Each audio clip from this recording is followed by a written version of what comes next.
Tengan todos muy buenas tardes. Quiero darles la bienvenida en nombre del Centro Venezolano Americano del Zulia, CEBAS, en nombre de su junta directiva, su presidenta, la señora María Mercedes Assad, y su director general, el señor Ney Espina, a una nueva sesión de su ciclo de conferencias ahora virtual, Voces de la Literatura Norteamericana, programa que tiene como propósito difundir la obra de los escritores más destacados de la literatura estadounidense. En esta ocasión, el autor sobre el que vamos a conversar es T.S. Eliot, La música de la poesía. Eliot fue uno de los poetas más destacados de su generación y el que mejor entendía el mundo como un poema roto. La conferencia examinará tanto la personalidad de este escritor como el papel que desempeñaron su poesía y sus ensayos en la redefinición moderna de la poesía y el arte. Igualmente se analizará el impacto que obtuvo La Tierra Baldía, una de sus obras más emblemáticas. La poesía eliotiana es para quien quiera leer poesía libre y alejada de lo convencional. Para dar inicio a la actividad, les voy a presentar a los pilares de este programa. Profesor Mario Morales, licenciado en Letras de la Universidad del Zulia, escritor, dramaturgo, ensayista y artista escénico, director y docente de teatro, profesor. Ok, muchas gracias.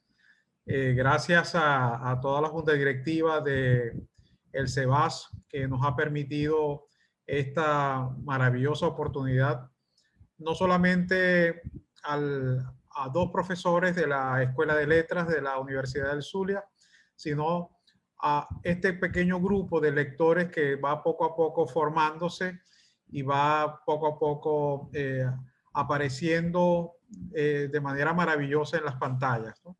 Acá tengo gente muy querida, familia, amigos que fueron alumnos y ahora son amigos. Y bueno, es maravilloso volver a encontrarnos y vernos los rostros. Hoy tenemos a un autor realmente fascinante porque Eliot es lectura obligada para toda persona que quiera incursionar no solamente en la poesía norteamericana, sino en todos los cambios que se han generado en la poesía, digamos, mundial. Y digo en todos los cambios porque en el caso concreto de Eliot, y ya estamos muy cerca del centenario, en 1922 va a producir un poemario que se llama Tierra Baldía, que va a cambiar todas las nociones de lo que es la poesía. O sea, no solamente el papel del poeta, el papel del lenguaje, la circunstancia en la que se escribe Tierra Baldía y sobre todo la onda expansiva que se genera ese año 1922 en toda la literatura. Hace unos días yo le decía a algunas personas por el Twitter que estamos a escasamente 13 meses. Estamos a 13 meses de del 2022. 1922, 2022, estamos a 13 meses de un siglo que cambió todos los patrones. En el año 22 se produce el Ulises de Joyce. En el año 22 se publica El cuarto de Jacob de Virginia Woolf. Se produce Trilce de César Vallejo. O sea, hay una serie de confluencias y obras que nos van a permitir prepararnos en estos meses para lo que son los acontecimientos del año 2022, que ojalá sea sin pandemia, ¿no? Y es un deseo ferviente de mi parte, ¿no? Vamos a comenzar entonces a este acercamiento a Eliot, más o menos circunscribiendo para aquellas personas que sé que no están como familiarizados con el autor. Vamos a ubicar a Eliot en su tiempo y algunas características de su tiempo para poder luego hablar de su concepción de la poesía y luego meternos con los dos poemarios que vamos a estudiar. En el caso, el que me correspondía a mí, que era Tierra Baldía, y los 4 cuartetos que le corresponden a Nílibe, pero que, dadas las circunstancias, voy a trabajarlo también con ustedes, ¿no? ¿Quién es Eliot? Eliot es un individuo que nace en San Luis en 1888 y que una de las características de la vida de Eliot es que es un personaje que va como flotando en distintas realidades. ¿A qué me refiero con eso? Eliot desde muy joven se va hacia la zona de Massachusetts y estudia en Harvard. Entonces ya ahí tiene una formación, un cambio, podríamos decir, espacio-temporal. El mundo, digamos, campestre, rural de San Luis se cambia por este mundo académico, formal, del mundo de Harvard. Luego viaja a distintas partes a formarse. Es como un trotamundos. Va a formarse en Alemania, luego estudia en la Sorbona, en París, luego va a Oxford, en Inglaterra, y en 1914 decide establecerse en Inglaterra. Ese cambio, digamos, geográfico, no solamente es un cambio geográfico, es un cambio dentro de los patrones mismos de la lengua y es un cambio espiritual. Se va Eliot a Inglaterra y se convierte en un hombre de múltiples tránsitos, ¿no? De todo eso. Ejerce distintas funciones, profesor, editor, trabaja en la banca, al mismo tiempo va escribiendo sus versos. Y en 1914 se va a Inglaterra con apenas 25 años. Y se va en un año muy particular, porque es el año en el que estalla la Primera Guerra Mundial. Y eso va a significar, por supuesto, para él una serie de cambios, desde no ser aceptado para la guerra, porque no puede cumplir el servicio militar por razones orgánicas, hasta lo que es luego su supervivencia en Inglaterra y que lo convierten en ciudadano británico en 1927, a la edad de 39 años. En el caso muy concreto, va a tener la biografía de Eliot cosas muy llamativas. Por ejemplo, va a casarse con una señora llamada Vivian Hyde Wood y van a constituir uno de los matrimonios más infelices que yo he visto. Una infelicidad directamente relacionada con mundos contrapuestos, con actitudes obsesivas, con padecimientos nerviosos por parte de la señora y que convierten los 30 años de sujeción o de matrimonio desde 1915 hasta 1945 en un largo calvario.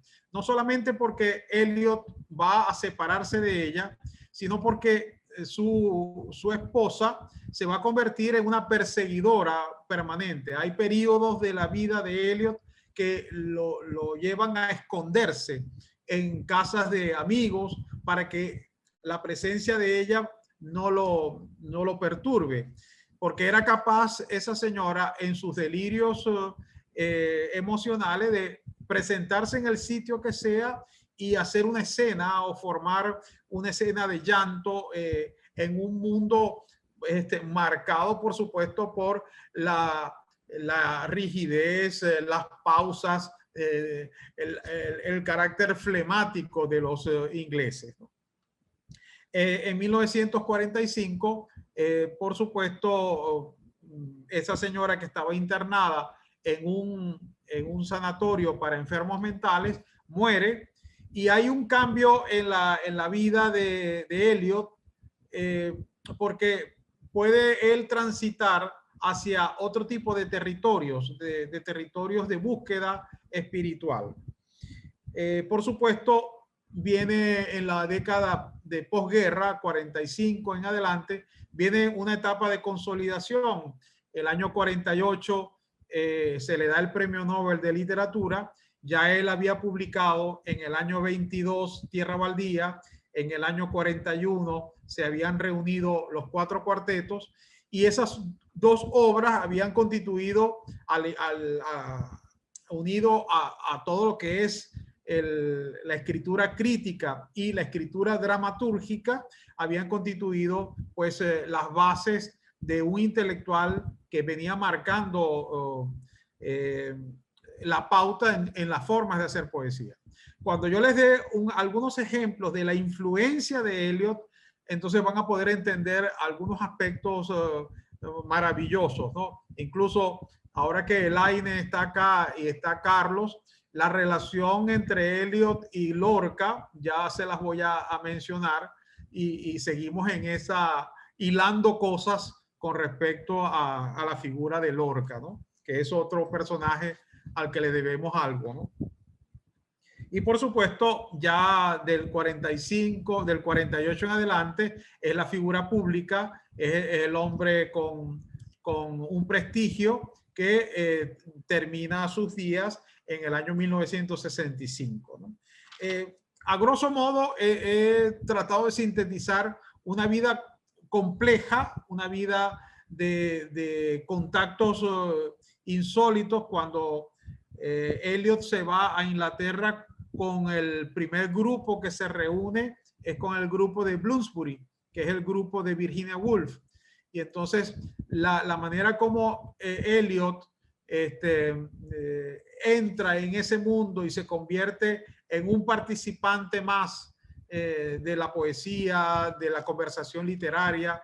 Ustedes saben que el grupo de Bloomsbury en Inglaterra fue un grupo de intelectuales liberales, incluso ajenos al mundo universitario, que se reunían en casa de Virginia Woolf a conversar, a tomar el té, a editar libros, a producir cosas de las que estamos realmente orgullosos y que somos asiduos, por supuesto, ¿no? Ahora, para entender a Eliot, para entender ya el mundo de la poesía, debemos hablar de su concepción de la poesía. La poesía de Eliot no es una poesía fácil de entender, no es una poesía marcada por observaciones, digamos que ligeras, no es una poesía para dar consejos, es una poesía que está enmarcada en grandes problemas filosóficos, problemas como el tiempo, problemas como el ser, problemas como la muerte, problemas como la soledad, tienen un tipo de trenzado completamente distinto al que pudimos ver, por ejemplo, en la jornada pasada con Mary Oliver, que su visión, siendo profunda, tenía siempre como una delicadeza distinta, ¿no? Entonces, hay una cosa muy importante que Eliot va a reafirmar y que le da de alguna manera título a esta conferencia. La música de la poesía es un ensayo que tiene Eliot sobre las características que, según él, debe tener todo poema o las características que debe tener toda poesía. Entonces, él dice que si bien es cierto, dentro de la poesía es importante la medida del verso, no necesariamente la medida puede constituir la razón de ser de la poesía, sino que la poesía tiene que vivir 2 procesos muy marcados. Uno es un proceso de asimilación y el otro es un proceso de imitación. Cuando dice proceso de asimilación es que toda poesía es heredera de un pasado, de una tradición. Así como, por ejemplo, nosotros en Venezuela, cada vez que yo hable, pues estoy asimilando la literatura que está detrás de mí. En todo caso, Gallegos, Montejo, Cadenas, todos estos autores que uno trata de presentar de la mejor manera posible dentro de una clase. Y en cuanto a la imitación, no estamos hablando aquí ni de la palabra copia ni de la palabra plagio. Estamos hablando de una representación que no es mecánica, sino una representación de un modelo de poesía. O sea, por ejemplo, hay autores que son tan definitivos como el caso de Keats, por decirlo así, de John Keats o de Shelley, que muchos escritores posteriores se convirtieron en asiduos a esa poesía porque creían que ese era el único modelo. Como por ejemplo le puede pasar a un joven estudiante de letras cuando empieza a escribir casi como Cronopios, empieza a escribir como Cortázar, porque piensa que Cortázar es el único modelo. No es una representación o una reproducción mecánica, sino que está, en este caso, bebiendo de ese modelo discursivo. Entonces, él habla de que la poesía en inglés no debe entenderse desde un solo punto de vista, sino como una amalgama de elementos. Y él llega a decir, una amalgama parecida a una amalgama de razas. En este caso, él dice, el inglés como tal está organizado o tiene una mezcla de ritmos. Hay ritmos anglosajones, hay ritmos celtas, franco-normandos, hay ritmos escoceses, hay ritmos de la mitad de lo que es el mundo de Inglaterra. Y lo mismo podría pasar en Estados Unidos. No es el mismo inglés el que puede desarrollarse en toda la parte de Massachusetts, toda esta costa por acá, al inglés que se desarrolla en San Francisco o al inglés que va generándose en estados como Texas o al inglés, sin ir muy lejos, de la Florida, que tiene tanta presencia latina, ¿no? En este caso. Dice, la poesía no debe entenderse, ya esto es una cita de Eliot, alejada de nuestras formas habituales de expresión. La sonoridad que dice Eliot, que llama, lo que él llama música de la poesía, es fundamentalmente la expresión que surge desde el habla. Por eso es que para Eliot es muy importante cómo los pueblos pueden ir desarrollando sus formas rítmicas y cómo el poeta toma de esas formas rítmicas el modelo para producir su obra. Hay otro elemento muy importante en esto de la música, de la poesía, que es el hecho de que la música de la poesía, la sonoridad de la poesía, va de la mano del sentido. No dice Eliot, Eliot dice, no existe la poesía que por sí misma suene y nos parezca hermosa. Tiene que ir de la mano con el sentido. Y si el sentido no lo entendemos, si lo que estamos leyendo no lo entendemos, es porque hay una parodia del sentido. Y en este aspecto quería mencionar, por ejemplo, los poemas de Beckett. O sea, que cuando uno lee la poesía de Beckett, aparentemente son puros disparates. O sea, tú no entiendes nada lo que está ahí. Pero cuando ya empiezas a captar la relación entre el sonido y el sentido, te das cuenta que Beckett lo que está es burlándose de las frases hechas, de las frases que nosotros tenemos en nuestro mundo cotidiano, que podrían ser, ¿cómo estás? Bien, ¿y tú? ¿Qué tal? ¿Cómo te va? Entonces, todo eso va formando un sentido y lo va negando Eliot. La poesía busca transmitir algo que va más allá de la prosa. Mírense esa hermosa imagen. Algo que está en el habla, en la música del habla. Entonces, yo les quería dar un ejemplo en el caso del español, ¿no? Yo les estoy hablando desde Maracaibo. En Maracaibo yo soy un hablante normal, tengo 61 años, soy un hablante de mi ciudad. He vivido todo este tiempo en esa ciudad. Entonces, pero yo no uso algo que usaban las personas mayores que yo. Entonces, por ejemplo, hay una expresión que la he mencionado muchas veces en clase, que es la palabra cuando uno se queda sin herramientas o cuando los ladrones entran y te llevan todo. Entonces hay una expresión que usaba el maracucho de antes, que decía, me dejaron inhable.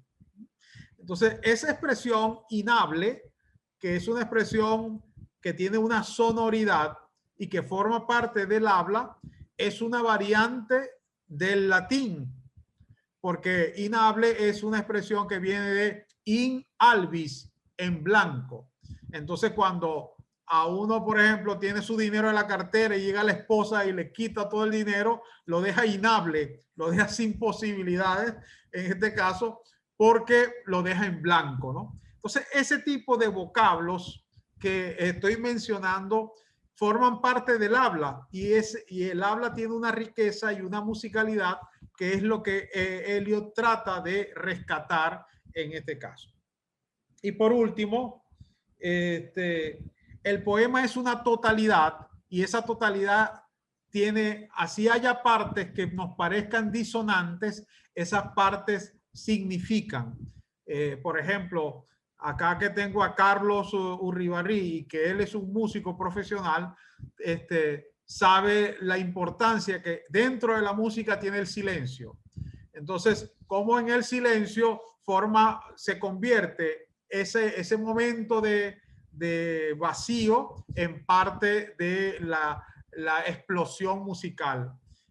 Recuerden, por ejemplo, en las piezas clásicas, esa llamada coda al final de ciertas sinfonías, donde la orquesta iba finalizando y luego había un momento de silencio hasta el estallido final, ¿no? Ese movimiento de silencio también forma parte de la musicalidad que en todo caso Eliot desarrollaría. Y bueno, vamos a pasar, vayan haciendo en todo caso, anotando sus preguntas. Vamos a pasar a Tierra Baldía. Tierra Baldía es un largo poemario que fue publicado en el año 1922 y Tierra Baldía tiene como característica el hecho de que está constituido en 5 partes y tiene 4 características que desde mi punto de vista son definitivas a la hora de entender esto. En primer lugar, hay la adquisición de un nuevo lenguaje. Cuando Eliot se va a Inglaterra, está cansado de alguna manera de la corriente Whitman. Está saturado de elementos que tengan que ver con la naturaleza, el yo, pone en duda todo eso. Cuando llega a Inglaterra y entra en contacto con Ezra Pound, otro gran poeta, y le presenta todo el texto que ha escrito de Tierra Baldía, Ezra Pound empieza a limpiarlo, le dice, publica esto. Y en esa publicación se da una síntesis de nuevos vocablos, de nuevas intervenciones del lenguaje, de acuerdo a los ejemplos que yo voy a mostrar en un momento acá. Entonces, ese nuevo lenguaje es la adquisición de un nuevo estilo que no se había desarrollado antes, que no se había pautado antes, que por supuesto tiene influencias francesas, porque es verso libre, fíjense esta combinación, verso libre, elementos provenientes de otras líneas, digamos, culturales. Imagínense un poema, imagínense ustedes un poema, ustedes que son gente muy joven, y el poema se inicia con una descripción de la ciudad, y luego yo coloco un verso de Giordano, y luego salto y es una letanía de la Biblia, y doy un salto y coloco una frase en alemán, de un libro. Todo ese compendio de cosas está en Tierra Baldía. Por lo tanto, la segunda característica es que hay una yuxtaposición de elementos que convierten al poema más que en un discurso, lo convierten en un mural espiritual. Es decir, imagínense ustedes en un momento que pueden hacer en una pared todo el recuento de su vida. a través de fotografías, de imágenes, de notas, de escritura, de documentos. Imagínense cuántas cosas, por ejemplo, pondría mi sobrina Paola, por ejemplo, desde nacimiento en Maracaibo y luego ahora que vive en Boston. Entonces tendría que hacer un collage realmente distinto, o los saltos que puede estar dando mi amiga Elaine con todo lo que significa su condición de bailarina, todo lo por dónde ha pasado, dónde está ella ahora y hacia dónde apunta, ¿no? Entonces, en ese gran mural espiritual, nosotros vamos a ver el caso de Tierra Baldía, que es una visión completamente pesimista de lo que es la realidad, que es una visión hasta cierto punto distópica, es decir, nos presenta una realidad completamente en un futuro realmente destructivo, ¿no? Hay una combinación de cosas, expresiones, referencias culturales, notas de libro, constituyen todo un organismo y los pone a funcionar. Entonces, cuando ustedes ven a un poeta que hace eso y pone a funcionar todos esos elementos, ahí en ese poema está pasando algo. Que lo haga ahora un joven del año 2020 y haga citas y tome citas, pues simplemente Eliot lo hizo hace 100 años, ¿no? Por otro lado, el carácter épico que tiene el texto. Ese carácter épico se deriva de una doble condición y voy a leerles dos líneas.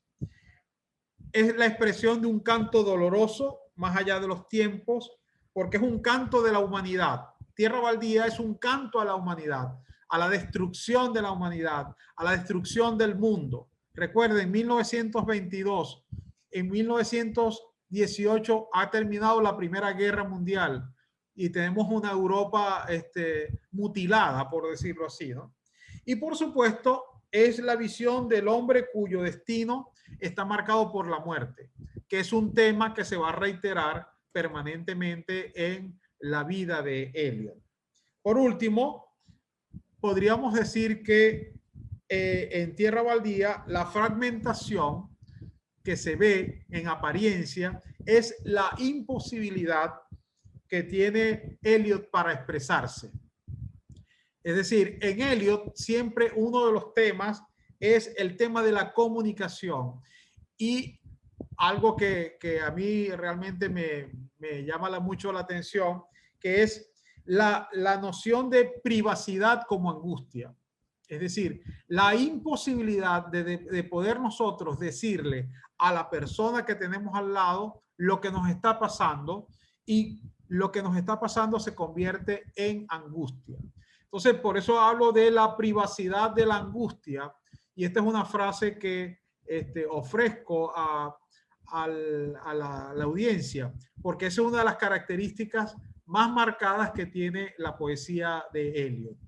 Leo unos fragmentos para ustedes para que entiendan estas características de las que yo acabo de hablar. En esta edición que yo tengo, que está en el SEBAS, y que yo saqué una copia del SEBAS y voy a contar luego la historia de esta copia, van a encontrar ustedes una frase que es emblemática en la poesía. El primer canto dice: el entierro de los muertos. Abril es el mes más cruel. Engendra lilas de la tierra muerta. Mezcla memorias y anhelos. Remueve raíces perezosas con lluvias primaverales. El invierno nos mantuvo cálidos, cubriendo la tierra con olvidadiza nieve, nutriendo una pequeña vida con tubérculos secos. Nos sorprendió el verano, cuando llegó sobre el Starnberger con un chaparrón. Nos detuvimos bajo la columnata y seguimos luego bajo el sol dentro del Hofgarten, y tomamos café y hablamos durante 1 hora. Y luego el poema tiene una frase en lituano que dice: no tengo nada de ruso, procedo de Lituania y soy verdaderamente alemán. Esa mezcla ya desconcierta a cualquier lector, pero antes de decir no sigo leyendo a Eliot, tenemos que saber por qué lo coloca, por qué coloca esa frase tan extraña dentro del texto. Refiriéndose a la ciudad, y en este caso a la ciudad de Londres, dice: ciudad irreal, bajo la parda niebla de un amanecer de invierno, tal multitud fluía sobre el puente de Londres que nunca hubiera yo creído ser tantos los que la muerte arrebatara. Llevaban todos los ojos clavados delante de sus pies y exhalaban suspiros. Fíjense la visión casi apocalíptica que está hablando. Él está mirando a un conjunto de personas en el puente de Londres y lo que ve son casi seres que pertenecen a un mundo irreal. Por eso dice ciudad irreal, un mundo de gente mirándose los pies que camina sin un destino claro, ¿no? Y cuando hablamos del carácter épico, en la quinta parte de La Tierra Baldía, vamos a encontrar una visión muy particular.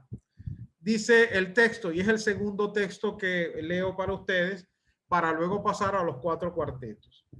Tras la roja luz de las antorchas sobre los rostros sudorosos, tras el helado silencio de los jardines, tras la agonía de lugares pétreos, gritería y lloro, prisión y palacio y reverberación, de trueno primaveral sobre distintos montes, aquel que antes vivía ha muerto ya.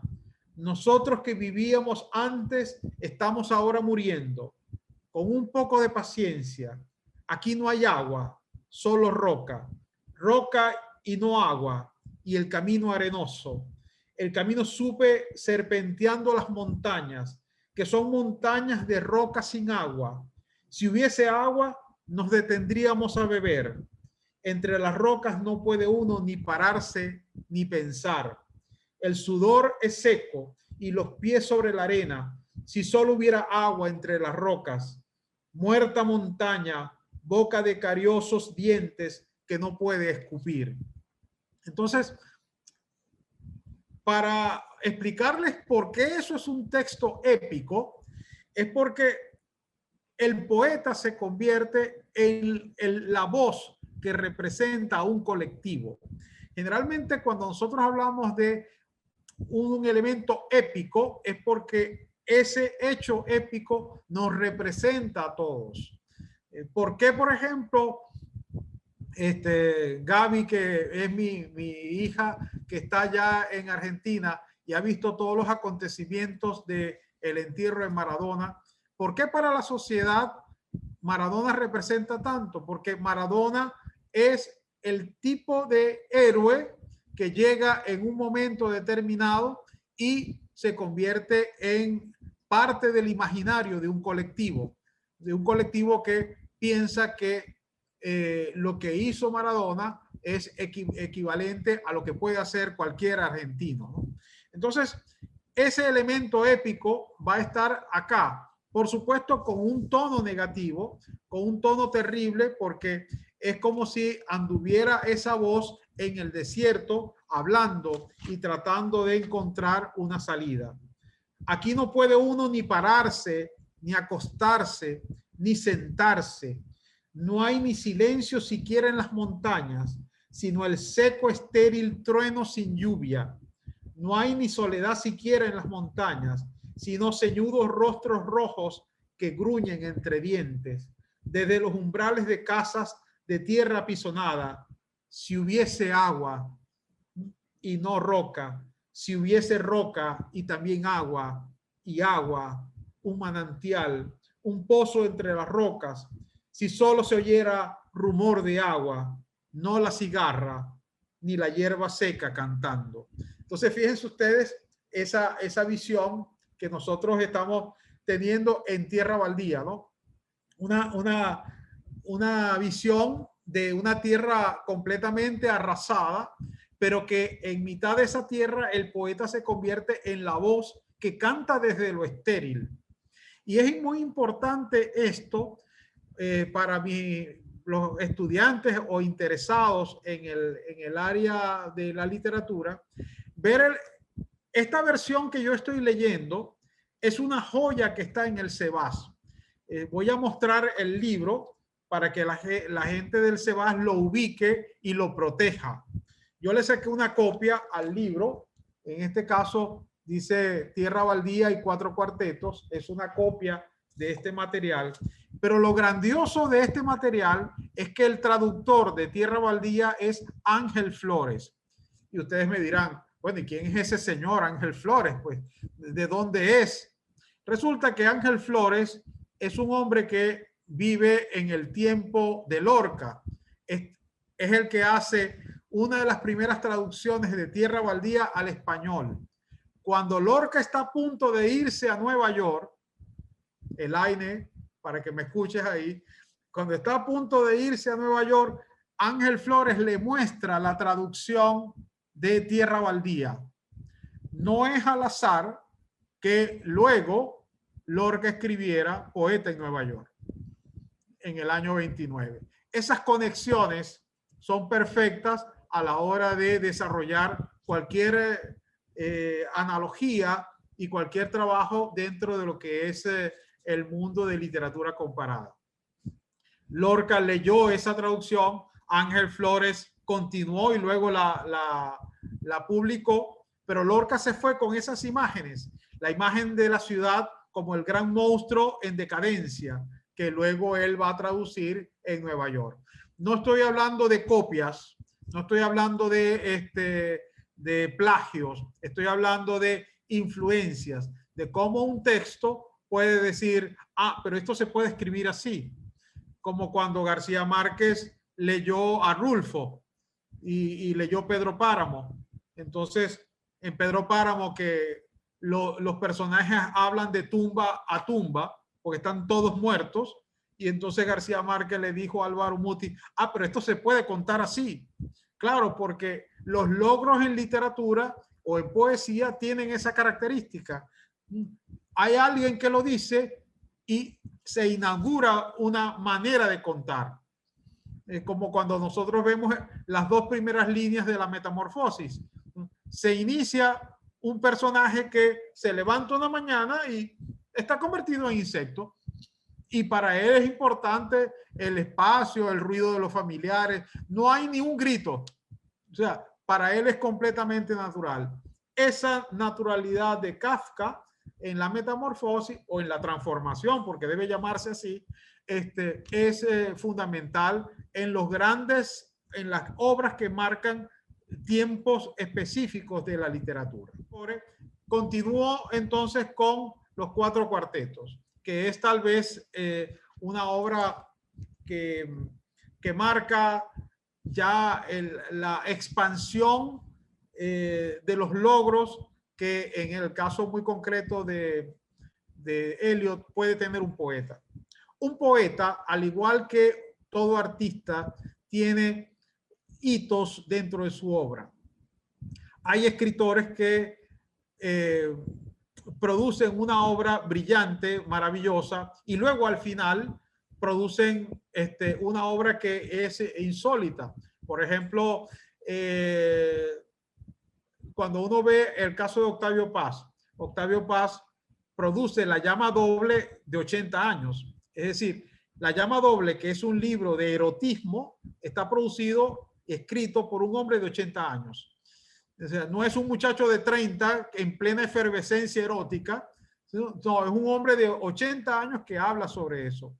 O, por ejemplo, en el caso de García Márquez. García Márquez produce tal vez su mejor novela, que es El amor en los tiempos del cólera, es una opinión personal.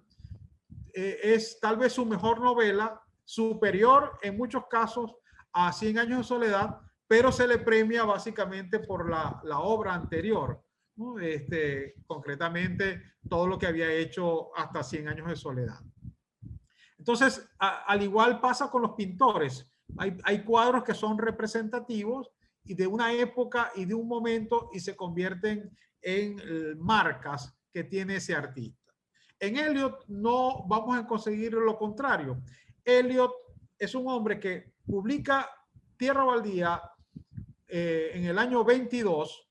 Es un hombre a ver, 22 y 12, 34 años. Es un hombre muy joven que produce La Tierra Baldía y luego entra en un periodo donde sus aproximaciones a la poesía como que no estaban al mismo ritmo de Tierra Baldía.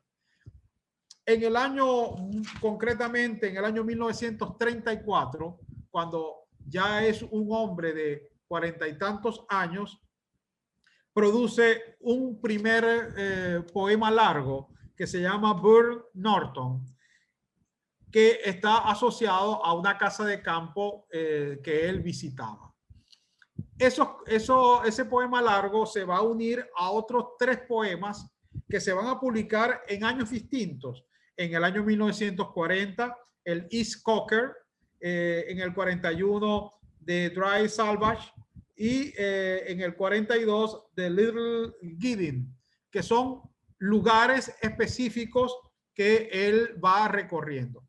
Son 4 largos poemas que él decide llamar 4 cuartetos.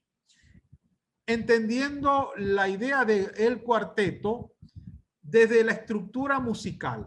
Es decir, cuando nosotros estamos hablando de un cuarteto en música, estamos hablando de una pieza musical donde intervienen, por supuesto, 4 instrumentos distintos que van combinando sus vidas a partir de una melodía y tiene una serie de armonías. La viola le contesta al violín, el violín hace unos acordes, es decir, van completándose eso. Eliot, que es un amante de los cuartetos de Beethoven, decide titular a estos cuartetos así, 4 cuartetos, como si formaran parte de una musicalidad muy particular. Pero ¿dónde está la grandeza de estos cuartetos? La grandeza de estos cuartetos está en la densidad de los problemas que Eliot va a reflejar. ¿A qué me refiero con densidad? Me refiero al hombre de 40 y tantos años ya no se detiene en hablar de la realidad de una ciudad, sino hablar de sus problemas. ¿Cuáles son los problemas que tiene Eliot? Está su vida personal completamente destrozada, en soledad. Está su vida de extranjero, así sea ciudadano británico, es extranjero en la propia Inglaterra. Está su cambio desde el punto de vista religioso, pues se torna católico. Están sus búsquedas espirituales a partir de filosofías orientales, búsquedas en la India, haciendo recorridos espirituales con otros tipos de textos místicos. Está realmente en esa búsqueda para llegar a temas que impactaron o que de alguna manera impresionaron o buscaron los antiguos presocráticos, los antiguos filósofos griegos. Y uno de esos temas tiene que ver con la idea del tiempo. Entonces, el primer cuarteto dice lo siguiente: tiempo presente. Aquí estoy con otra traducción, no la de Ángel Flores. Tengo varias traducciones. Siempre acostumbren a tener varias traducciones porque a veces un detalle, un verbo puede ser el cambio. Y si pueden conseguir ediciones bilingües, mucho mejor. Dice: tiempo presente y tiempo pasado se hallan tal vez presentes en el tiempo futuro y el futuro incluido en el tiempo pasado. Fíjense ese juego, en apariencia un juego de palabras, pero no es así. O sea, lo que está en todo caso Eliot apuntando es cómo es la naturaleza de la vida y qué relaciones establecemos nosotros con el factor tiempo. ¿Qué es lo que llamamos pasado, que está en el presente, y qué es lo que llamamos futuro, que ya tenemos, que ya está plenamente establecido? Si todo tiempo es un presente eterno, todo tiempo es irredimible. Fíjense esa frase, digamos que pesimista, que ya coloca acá. Lo que pudo haber sido es una abstracción que alienta posibilidad perpetua solo en un mundo de especulaciones. Entonces ustedes observan acá que ya lo que está planteando Eliot tiene que ver con muchos de los conflictos que a ustedes se les pueden estar presentando, pues. Y si yo no me hubiera ido para Estados Unidos, o si yo no me hubiera ido a la Argentina, o si no estuviera en Chile, he debido quedarme en Venezuela. ¿Por qué estoy aquí en Chile con situación de culpa? ¿Por qué me siento culpable porque en Venezuela están de esa manera? Y yo hago el brazo así y resulta que yo estoy en Venezuela, pues. Pero de alguna manera también estoy en Argentina y también estoy donde están ustedes, pues, en este momento. Lo que pudo haber sido y lo que ha sido tienden a un solo fin, siempre presente. Fíjense, lo que pudo haber sido y lo que ha sido, o sea, lo que es posibilidad y lo que es idea ya completada, están siempre en el presente. O sea, esa idea de, no, tengo un proyecto y ese proyecto lo vamos a realizar, resulta que ese proyecto no es futuro, ese proyecto es presente y a lo mejor ya es pasado. Entonces, cuando Eliot se mete en este tipo de temas, por supuesto, el cuarteto o este gran largo poema ya no deja de ser una simple descripción, se convierte, por supuesto, en una gran reflexión sobre uno de los temas clásicos del mundo contemporáneo, que es la idea del tiempo, ¿no? Resuenan pisadas en la memoria por la senda que no tomamos, hacia la puerta que jamás abrimos, ante el jardín de rosas. Así en tu mente resuenan mis palabras. Entonces, esa idea del camino no tomado, de la opción no tocada, de qué hubiera pasado si yo me hubiera quedado media hora más y hubiera ya llegado esa otra persona y no la que llegó. O sea, toda esa cantidad de elementos están presentes en los cuatro cuartetos. En la traducción que hace Vicente Gauss, que es otro gran estudioso del mundo, dice lo siguiente: así en tu mente, más con qué propósito remueven el polvo del cuenco de hojas de rosa, yo no lo sé. Otros ecos habitan el jardín. Continuaremos. Entonces, observan ustedes que esta es una poesía, los cuatro cuartetos se convierten en una poesía eminentemente reflexiva, donde se van dando marcados interrogantes sobre la realidad. Ahora, los cuatro cuartetos también tienen una belleza muy particular, porque cada uno de ellos está directamente relacionado con un elemento de la naturaleza. Entonces, por ejemplo, Burnt Norton se asocia al aire. East Cocker se asocia a la tierra.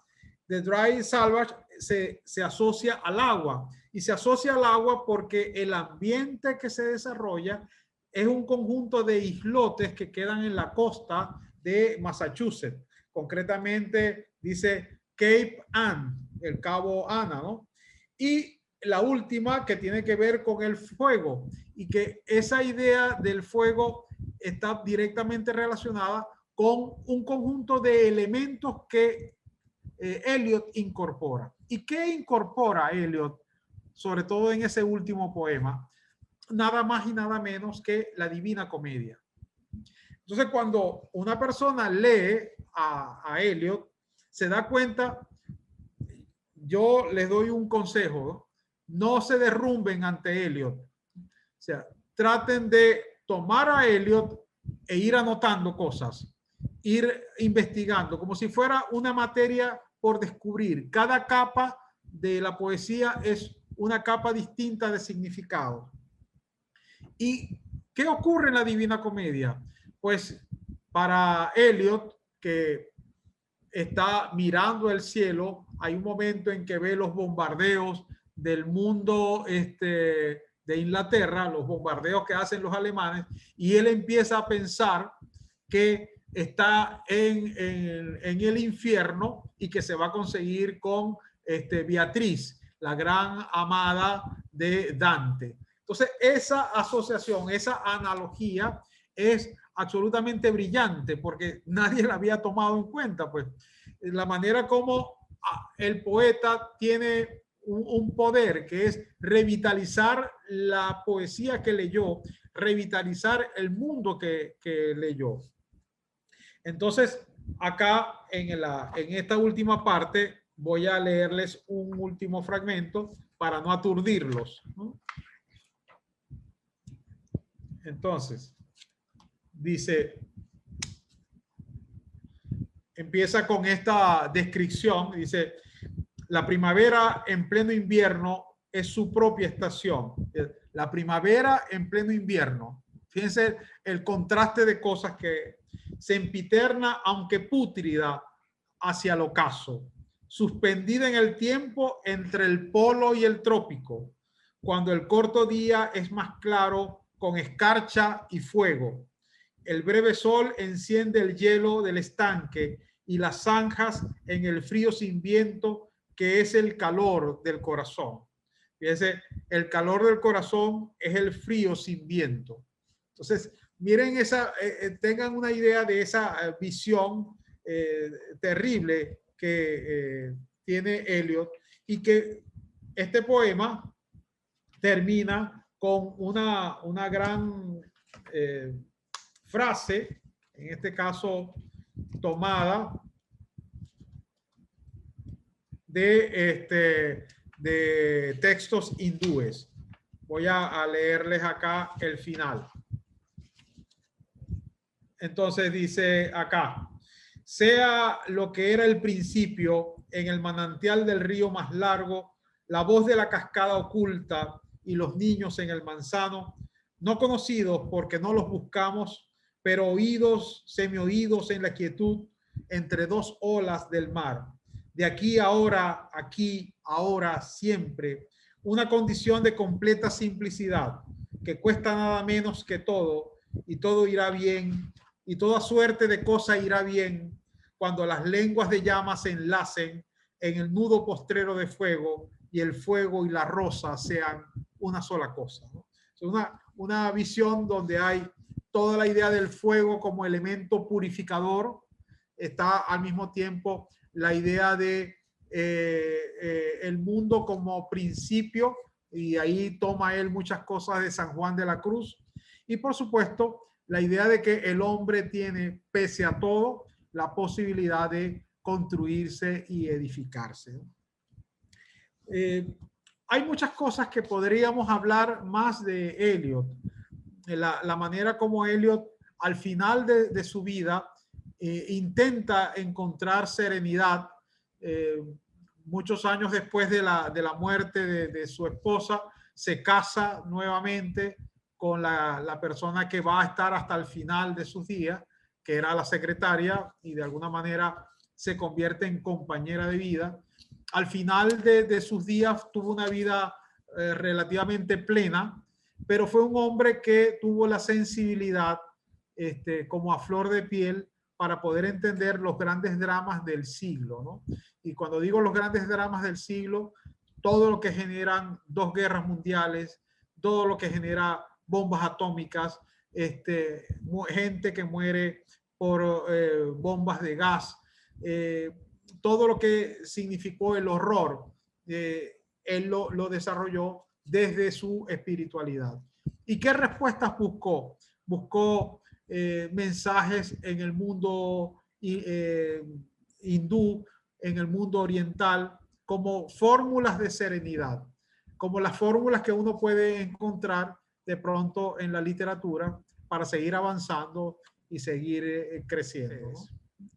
Bueno, hasta acá entonces la exposición sobre Eliot, Ojalá lo puedan buscar, lo puedan leer, leerlo con serenidad, buscar su obra dramatúrgica, porque hay otro elemento que podríamos explorar mucho, ¿no? De la poesía de Eliot, que tiene que ver con las formas del habla y la manera como los personajes se internan dentro del poema y adquieren una voz.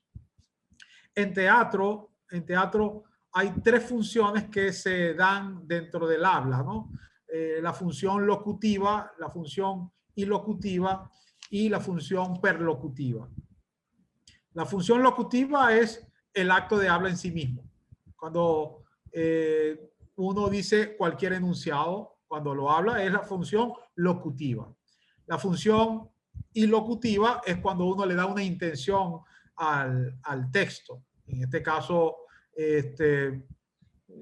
imagínense a una chica que le diga ese me das agua con toda la intención a un pretendiente, ¿no?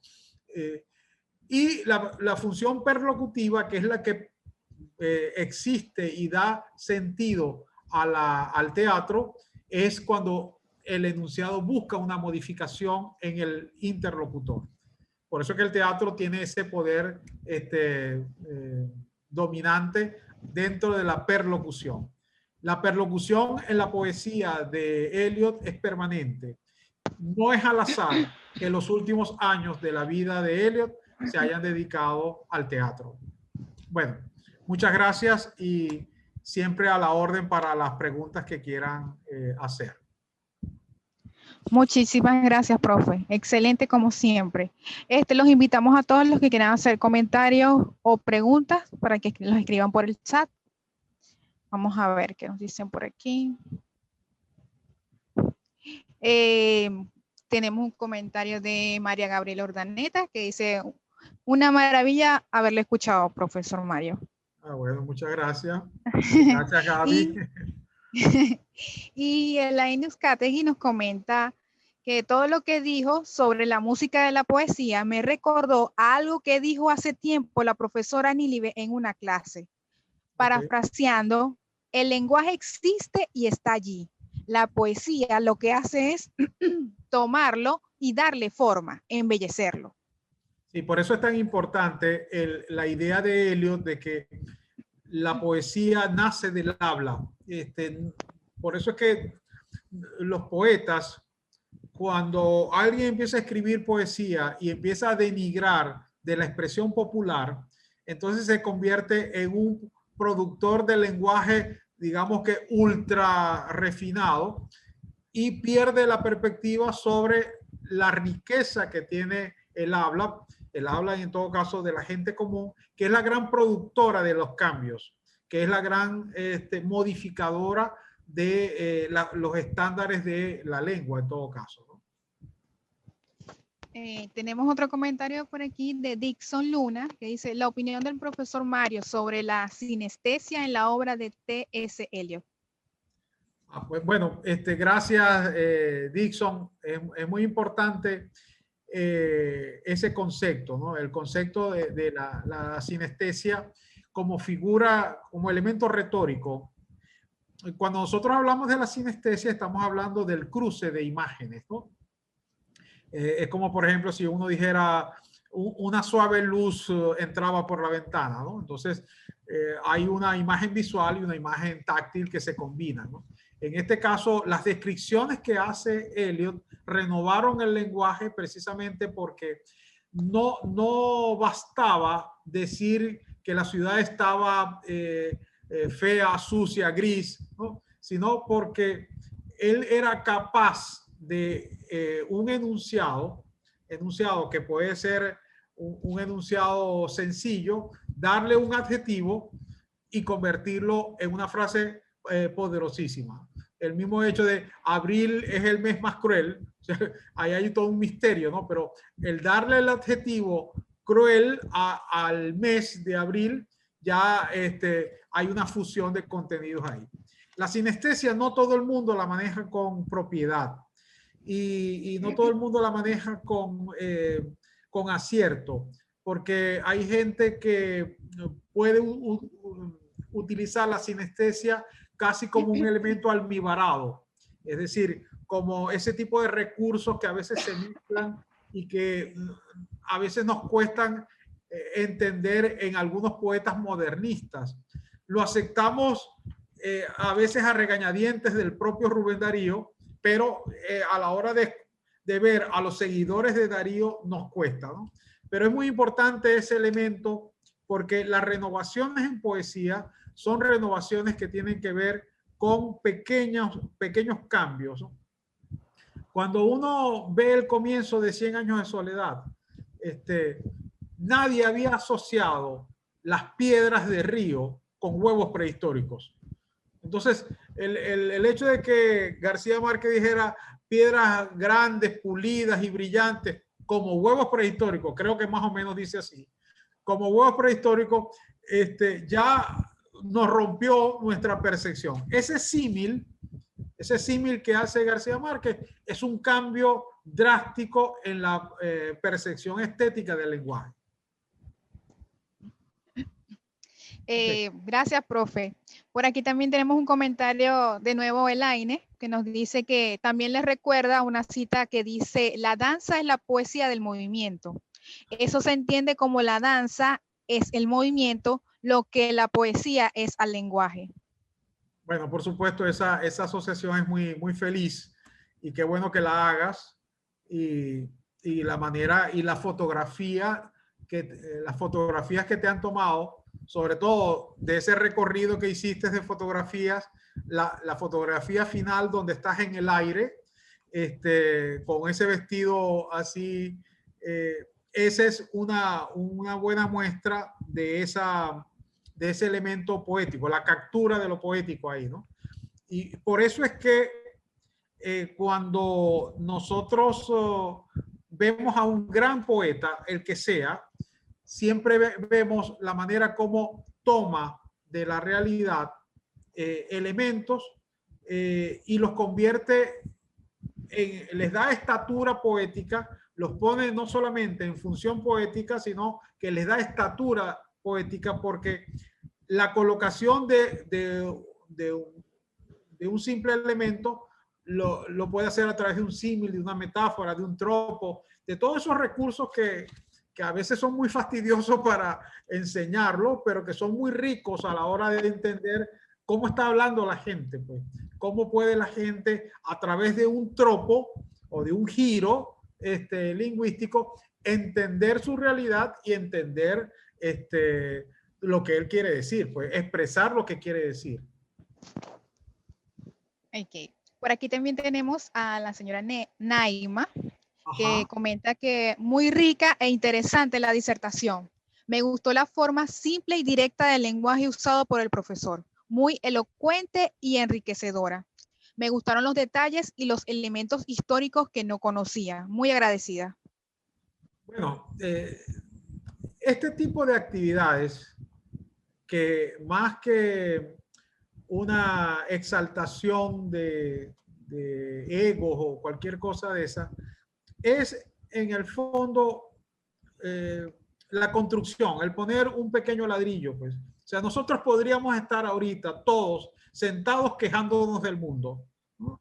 Pero estamos hablando de un poeta. A lo mejor ustedes saldrán y en alguna calle en Buenos Aires verán a Eliot y recordarán esta actividad.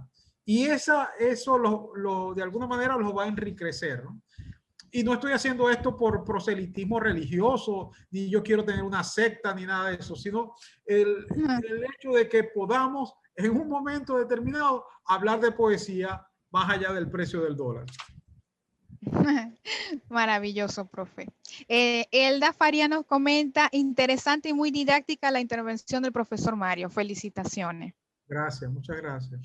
Y una señorita, Paola, dice, me encanta escuchar a mi tío, la pasión con la que habla sobre la poesía y los poetas. Vivo en Boston y gracias a él me enamoro un poco más de esta ciudad cada día. No puedo esperar el día en que me venga a visitar. Y un corazoncito. Bueno, gracias, querida sobrina. Mira, cuando hablas de Boston, simplemente un detalle, ¿no? O sea, tienes a Eliot ahí, pero tienes a Robert Frost. Y recuerda aquella conversación que tuvimos con tu esposo, que decía, la casa de Frost queda muy cerca de acá, ¿no? Una casa campestre, que es mitad casa, mitad museo, pues. Y donde están los libros al lado de una herramienta del arado, porque Robert Frost era así, pues. Pero también todo el mundo de Harvard y de Massachusetts es el mundo de Louise Gluck, la premio Nobel que acaba de ser nombrada, que es una poeta con un rango bastante amplio, ¿no? de poesía. Y si eso te permite entender que Boston va más allá de las medias rojas de Boston, perfecto, perfecto. Genial. Bueno, no sé si alguien más tiene otro comentario que realizar. Bueno, entonces damos por concluida la sesión de hoy.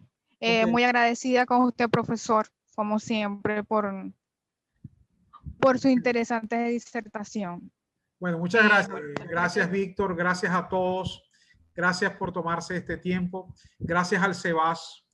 A cada día que pasa, nos sentimos más vinculados a ese proyecto, que es un proyecto muy hermoso, un proyecto de difusión de todo lo que es la literatura. Muchas gracias y cuídense mucho. Y bueno, será feliz Navidad porque ya nos veremos en enero, Dios mediante, ¿no? Y espero que Nili pueda estar con nosotros. Un beso a mis chicas de Boston y de Buenos Aires, que todos los días las recuerdo y las llevo en el corazón. Gracias por ese corazón que me ponen desde Chile, ¿será? Y bueno, gracias a todos. Muy buenas tardes para todos, ha sido un placer y nos vemos en una próxima oportunidad.